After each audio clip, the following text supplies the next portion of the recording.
Assalamu alaikum everyone. Welcome to my YouTube channel with a new video. I hope you all are fine and doing great. Well, अगर आप psychology के student हैं या नफ्सियात के बारे में कोई दिलचस्पी रखते हैं तो ये वीडियो आपके लिए बहुत अहम है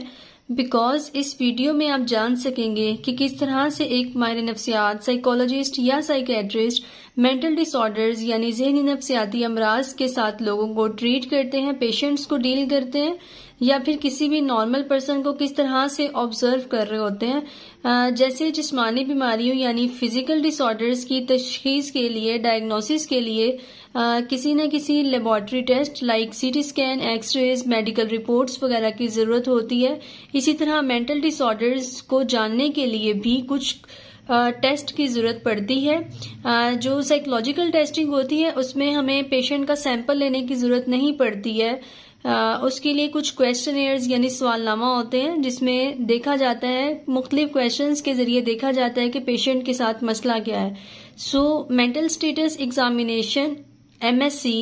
साइकेट्री या साइकोलॉजी की दुनिया का एक बहुत बड़ा एग्जामिनेशन टूल है, बहुत बड़ा टेस्टिंग टूल है जिसके जरिए किसी भी नॉर्मल या एबनॉर्मल पर्सन की मेंटल स्टेट को ऑब्जर्व किया जा सकता है। मेंटल स्टेटस एग्जामिनेशन यानी MSc, अगर हम इस साइकोलॉजिकल या असेसमेंट टूल को इसके नाम से ही समझने की कोशिश करते हैं तो इसके बहुत क्लियर मीनिंग्स हैं। मेंटल यानी माइंड या दिमागी, status is dried from state means के हालत, एग्जामिनेशन मुआयना, एग्जामिन करना, मुआयना करना या असेसमेंट करना। मेंटल स्टेटस एग्जामिनेशन मीन्स दिमागी हालत का मुआयना, मतलब कि किसी भी इंसान नॉर्मल या एबनॉर्मल पर्सन की जो भी मेंटल स्टेट है उसको एग्जामिन करना। अब ये कैसे मुमकिन है कि हम किसी भी इंसान की मेंटल स्टेट को एग्जामिन कर सकते हैं? जनाब, MSc यानी mental status examination different domains को मैयर करता है जिसमें मुख्तलिफ क्वेश्चंस होते हैं। एक साइकोलॉजिस्ट, थेरापिस्ट या ट्रेनी साइकोलॉजिस्ट की अपनी ऑब्जर्वेशन इसमें इंक्लूड होती है और MSc एक ऐसा डायग्नोस्टिक असेसमेंट या फिर एग्जामिनेशन टूल है जिसमें हमें सिर्फ क्वालिटेटिव इंटरप्रिटेशन की जरूरत होती है, क्वांटिटेटिव इंटरप्रिटेशन इसमें इंक्लूड नहीं होती। MSc यानी मेंटल स्टेटस एग्जामिनेशन किसी भी नॉर्मल या एबनॉर्मल पर्सन यानी क्लाइंट के appearance and behaviour, speech and language, thought process, thought content, cognitions, insight about the problem और जजमेंट्स को मैयर, एग्जामिन या फिर असेस करता है। यानी मेंटल स्टेटस एग्जामिनेशन इन तमाम डोमेन्स के ऊपर काम कर रहा होता है जिसके जरिए एक थेरापिस्ट, साइकोलॉजिस्ट, साइकेट्रिस्ट या फिर ट्रेनी साइकोलॉजिस्ट को क्लाइंट की रिपोर्ट राइटिंग में मदद मिलती है, उसको एग्जामिन करने में, असेसमेंट करने में या इवेल्युएशन करने में हेल्प मिलती है कि क्लाइंट का इस वक्त थॉट प्रोसेस कैसा है, स्पीच एंड लैंग्वेज किस चीज को डिनोट करी है, अपीयरेंस एंड बिहेवियर से क्या चीजें जाहिर हो रही हैं, इनसाइट या जजमेंट्स जो है वो क्लाइंट के बारे में क्या बता रही हैं। First state which MSc clears is appearance and behaviour of a normal और abnormal person. Appearance and behaviour में हम क्लाइंट के ड्रेस को, hygiene, grooming, eye contact, motor movements, cooperativeness को असेस करते हैं। मीन्स के क्लाइंट का ड्रेस यानी उसके कपड़े कैसे हैं, उसने शॉवर लिया है कि नहीं, अपनी सफाई सुथराई का ख्याल रख रहा है या नहीं, उसकी ग्रूमिंग कैसी है ड्यूरिंग द सेशन या ड्यूरिंग कन्वर्सेशन, क्लाइंट का आई कांटेक्ट प्रॉपर मेंटेन था या नहीं, उसकी मोटर मूवमेंट्स, उसकी gestures, postures, body language, cooperativeness यानी कि क्लाइंट थेरापिस्ट या ट्रेनी साइकोलॉजिस्ट के साथ कोऑपरेट कर रहा है या नहीं। ये सब चीजें क्लाइंट के अपीयरेंस एंड बिहेवियर में जो चीजें आती हैं वो क्लाइंट के डिसऑर्डर या अंडरलाइंग कॉजेज या फिर अंडरलाइंग सिम्टम्स के बारे में बता रही होती हैं। Appearance and behaviour of the client जिसमें हम इतनी ज्यादा चीजों को असेस कर रहे होते हैं, उसका ड्रेस, हाइजीन और ग्रूमिंग भी क्लाइंट के बारे में कुछ ना कुछ इन्फॉर्मेशन दे रही होती है। फॉर एग्जाम्पल, एक पेशेंट या कोई भी नॉर्मल पर्सन कहता है कि मैं बहुत डिप्रेस्ड हूँ, मेरा काम करने को दिल नहीं करता या मेरा रोने को बहुत दिल करता, उदासी और परेशानी रहती है, नींद नहीं आती, भूख नहीं लगती वगैरह। बट ड्यूरिंग द कन्वर्सेशन या सेशन हम देखते हैं कि पेशेंट का ड्रेस बहुत प्यारा है, मतलब क्लाइंट जो है वो तैयार श्यार होकर आया है, प्रॉपर शॉवर लेकर आया है, personality, grooming, each and everything is fine. तो इसमें एक ये असेसमेंट आ जाती है कि क्लाइंट या नॉर्मल पर्सन अपनी चीजों को ओवर एग्जेजरेट कर रहा है या एक्चुअल में यही प्रॉब्लम है। क्लाइंट की अपीयरेंस जो कि एमएससी के थ्रू ऑब्जर्व की जा रही होती है, उसमें पता चलता है कि क्लाइंट ओवर एग्जेजरेट कर रहा है, यानी चीज़ों को बढ़ा चढ़ा के पेश कर रहा है, मैनिपुलेट कर रहा है, यानी कुछ छुपाने की कोशिश कर रहा है वगैरह। ड्यूरिंग द सेशन क्लाइंट का आई कांटेक्ट प्रॉपर मेंटेन है कि नहीं, बिकॉज नॉर्मल रूटीन में भी अगर देखा जाए जब हम किसी से बातचीत कर रहे होते हैं तो हमारा प्रॉपर एक आई कांटेक्ट मेंटेन होता है। सो अगर ड्यूरिंग कन्वर्सेशन या सेशन क्लाइंट का आई कांटेक्ट प्रॉपर मेंटेन नहीं है, उसकी motor movements, gestures, postures, body language कैसी हैं, कोऑपरेटिवनेस यानी कि क्लाइंट थेरेपिस्ट के साथ कोऑपरेट कर रहा है या नहीं, आई कांटेक्ट अगर मेंटेन नहीं है तो इसके पीछे कोई अंडरलाइंग डिसऑर्डर, कॉज, सिम्टम वगैरह को आइडेंटिफाई किया जाता है। यानी कि जो क्लाइंट का अपीयरेंस एंड बिहेवियर है वो सब चीजें क्लाइंट की रिपोर्ट राइटिंग में हेल्प आउट करती हैं। Speech and language area in MSc for examination is of very important because कुछ स्पीच डिसऑर्डर्स भी होते हैं लाइक एफेसिया एटसेट्रा। सो एमएससी में क्लाइंट की स्पीच एंड लैंग्वेज, क्लाइंट के ब्रेन फंक्शनिंग या फिर उसकी लॉब्स की फंक्शनिंग, ये इम्पेयरमेंट या फिर डिसफंक्शनैलिटी के बारे में भी काफी ज्यादा मालूमात मिल रही होती हैं। सो एमएससी में एज अ थेरापिस्ट क्लाइंट की स्पीच एंड लैंग्वेज को एग्जामिन करते हुए rate, flow, intensity, comprehension, repetition, read write and repeat ability को मेजर किया जाता है। फॉर एग्जांपल क्लाइंट का स्पीच रेट कैसा है, स्लो, रैपिड, वॉल्यूम, टोन कैसा है। अगर स्लो है तो इसके चांसेस हो सकते हैं कि क्लाइंट को कोई अंडरलाइंग डिप्रेशन कॉज हो सकती है। रैपिड वॉइस टोन या फिर rapid speech shows mania, bipolar, SUDs यानी substance use disorder. Similarly volume and tone यानी कि किस क्वेश्चन पे क्लाइंट की वॉल्यूम या टोन इंक्रीज और डिक्रीज हो रही है। When we comes towards flow of the speech यानी डिलेड है या स्टटरिंग है। डिलेड यानी कि क्लाइंट से जो भी बात पूछी जा रही है उसका आंसर वो डिले रिस्पॉन्स कर रहा है या फिर मतलब पॉजेज ले रहा है, स्टटरिंग एटसेट्रा। ये सब चीजें उसकी फ्लो को फ्लो एग्जामिनेशन में आ जाती हैं। इंटेंसिटी यानी कि क्लाइंट की जो स्पीच इंटेंसिटी है, शिद्दत कितनी है, लाउड, सॉफ्ट। लाउड ऊंची आवाज से बात कर रहे हैं, सॉफ्ट मतलब बहुत धीमे लहजे में बात कर रहे हैं। सो इस चीज को भी एग्जामिन करना होता है कि किस क्वेश्चन या किस बात पे क्लाइंट की आवाज जो है, ये जो स्पीच है वो लाउड हो रही है, सॉफ्ट हो रही है। ठीक है। कॉम्प्रीहेंशन यानी कि अंडरस्टैंडिंग एबिलिटी, क्लाइंट क्वेश्चंस को या फिर बात को कॉम्प्रीहेंड कर पा रहा है कि नहीं, 1 और 2 स्टेप कमांड्स या 3 स्टेप कमांड्स को परसीव कर पा रहा है या नहीं। Repetition of the thoughts, words, ये सब चीजें भी ऑब्जर्व की जा रही होती हैं कि क्लाइंट एक ही बात को बार बार रिपीट कर रहा है, पॉजेस ले रहा है, डिले रिस्पॉन्स कर रहा है, लाउड एंड सॉफ्ट वॉइस में बात कर रहा है, slow, rapid, volume, tone, read and right ability वगैरह कैसी हैं। ये सब चीजें क्लाइंट के मेंटल स्टेटस एग्जामिनेशन में क्लाइंट के मूड एंड अफेक्ट को भी ऑब्जर्व या एग्जामिन किया जा रहा होता है। मूड एंड अफेक्ट में अगर हम माइनर डिफरेंस देखते हैं, मूड यानी पेशेंट की एक सब्जेक्टिव रिपोर्ट होती है जो कि क्लाइंट प्रेजेंट कर रहा है। हाउ आर यू फीलिंग यानी जो पेशेंट फील कर रहा है वो उसका मूड है।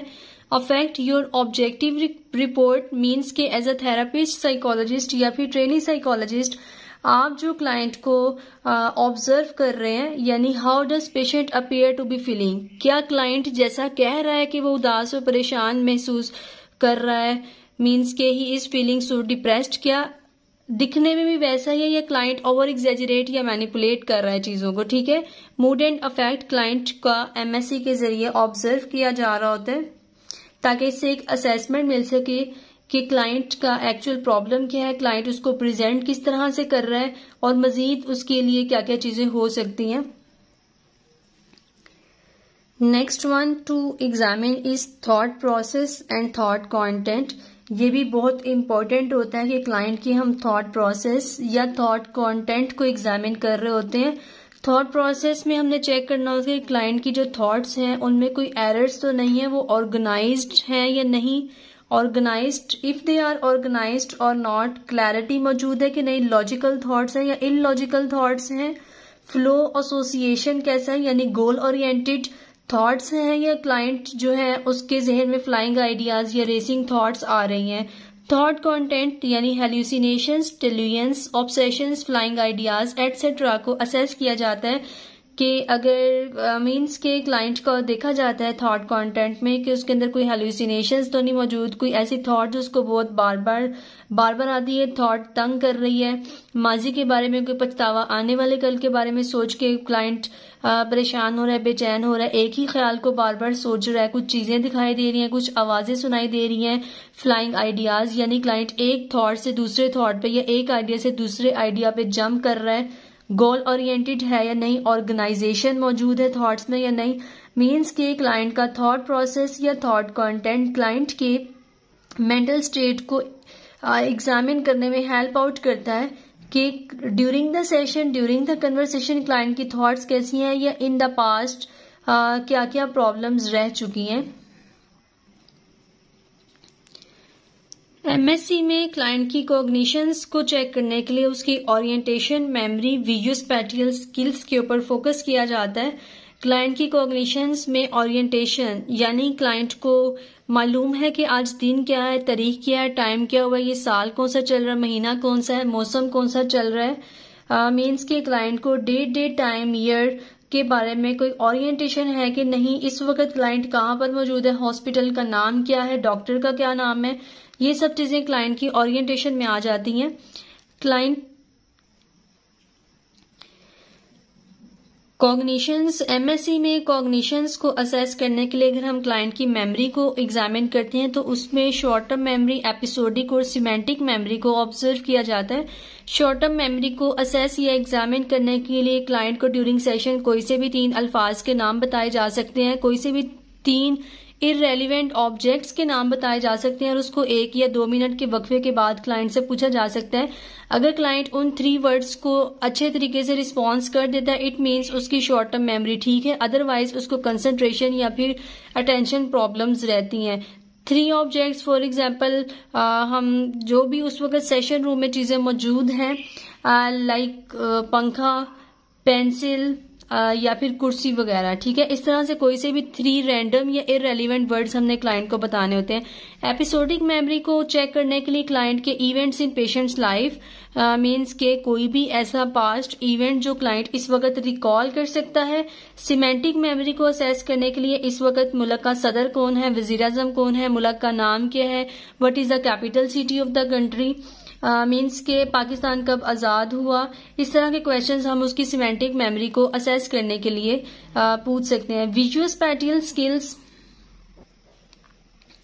क्लाइंट की कॉग्निशंस को असेस करने के लिए उसकी विजुअल स्पैटियल स्किल्स को भी एग्जामिन किया जाता है। उसमें एक सबसे कॉमन या सबसे इम्पोर्टेंट जो ड्राइंग वगैरह जो करवाई जाती है वो इसमें एक क्लॉक ड्रा कराना होता है पेशेंट से,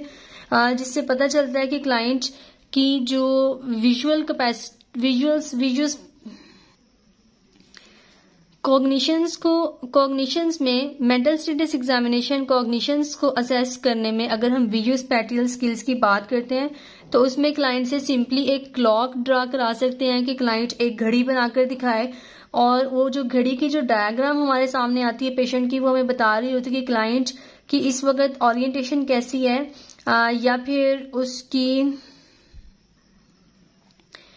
कॉग्निशंस में अगर हम विजुअल स्पैटियल्स की बात करते हैं तो क्लाइंट को सिंपली एक घड़ी ड्रॉ करने के लिए दी जा सकती है, कोई भी इस तरह की एक डायग्राम, ओवरलैपिंग डायग्राम, जिसमें पता चल सकता है कि क्लाइंट ने कमांड्स को फॉलो किया है, जिस तरह का ऑब्जेक्ट कहा है वही बनाया कि नहीं, या अपनी मर्जी से कोई चीज ड्रॉ की है, या फिर अगर कोई क्लॉक या लाइक अगर हम उसको गोल ओरिएंटेड दे देते हैं कि आपने एक क्लॉक बनानी जिसमें 12:15 हुए और 10 बजे हो, तो ये चीजें हमें हेल्प आउट करती हैं कि क्लाइंट कमांड्स को फॉलो कर रहा है, अपनी मर्जी कर रहा है, चीजों को किस तरह से ड्रॉ कर रहा है।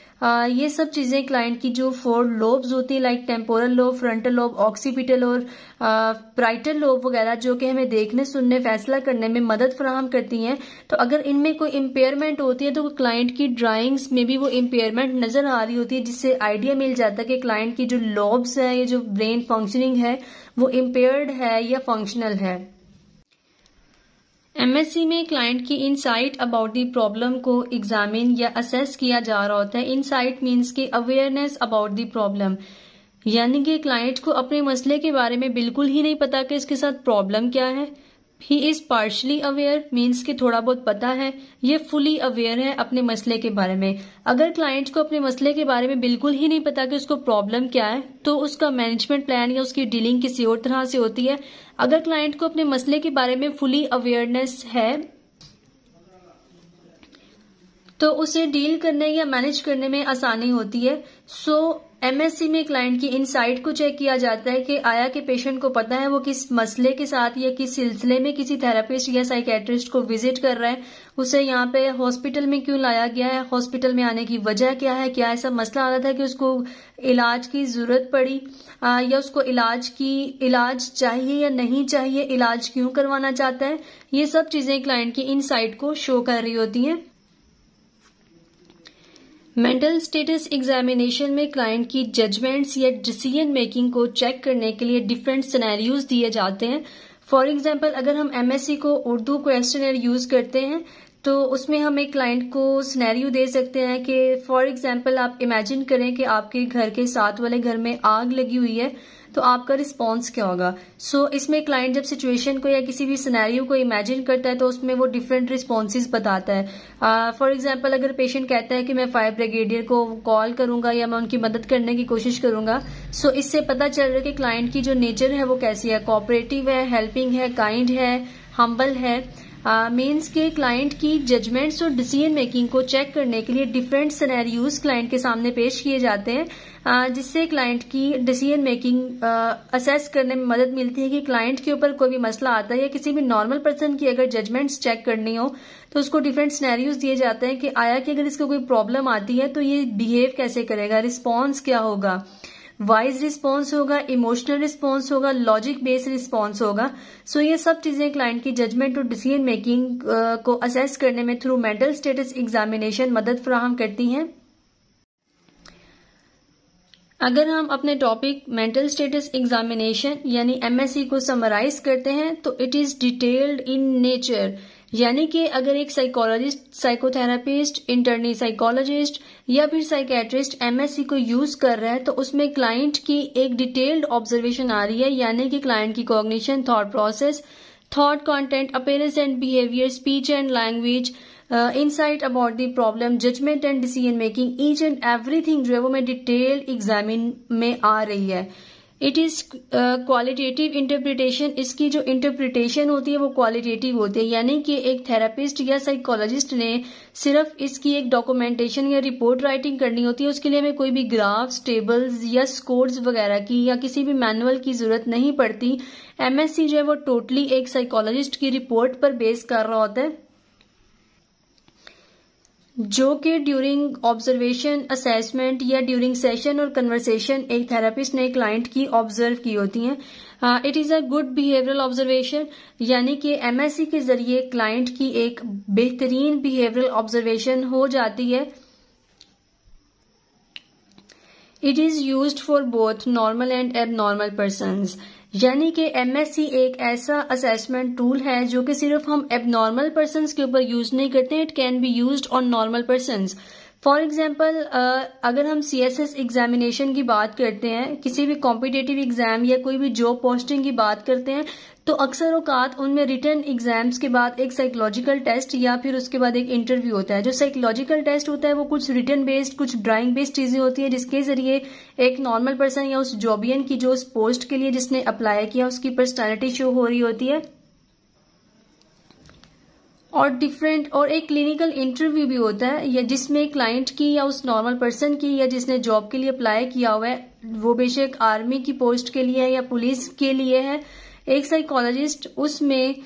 उस शख्स की appearance and behaviour, mood and affect, judgement, decision making, thought process, thought content के जरिए उसकी पर्सनालिटी को, उसके फेशियल एक्सप्रेशंस को,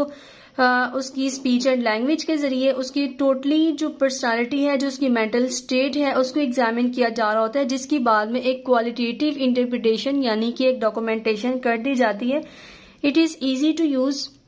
again very simple to use, very easy to use. अगर इसमें हमें डोमेन्स क्लियर है कि हमने मीन्स कि अगर हम गोल ओरिएंटेड है कि हमने क्लाइंट की मेंटल स्टेट को एग्जामिन करने के लिए किन किन चीजों पर फोकस करना है, उसके लिए हमें एक्टिव लिसनिंग करनी पड़ेगी, हमारी ऑब्जर्वेशन स्ट्रांग होनी चाहिए, हमारे क्वेश्चन गोल ओरिएंटेड होने चाहिए। सो अगर हमारे डोमेन्स क्लियर है, हमारे क्वेश्चंस या हमारा सेशन गोल ओरिएंटेड है, तो एमएससी के जरिए किसी भी नॉर्मल या एबनॉर्मल पर्सन की मेंटल स्टेट को इंतहाई आसान तरीके से ऑब्जर्व किया जा सकता है। उम्मीद है आपको इस शॉर्ट वीडियो में मेंटल स्टेटस एग्जामिनेशन एमएससी यानी किस तरह से दिमागी हालत का मुआयना किया जा सकता है अच्छे तरीके से समझ आ गई होगी। अगर आपको वीडियो अच्छी लगी है तो लाइक जरूर कीजिएगा, चैनल को सब्सक्राइब करना मत भूलिए। अगली वीडियो तक के लिए दीजिए इजाजत, तब तक के लिए अल्लाह हाफिज।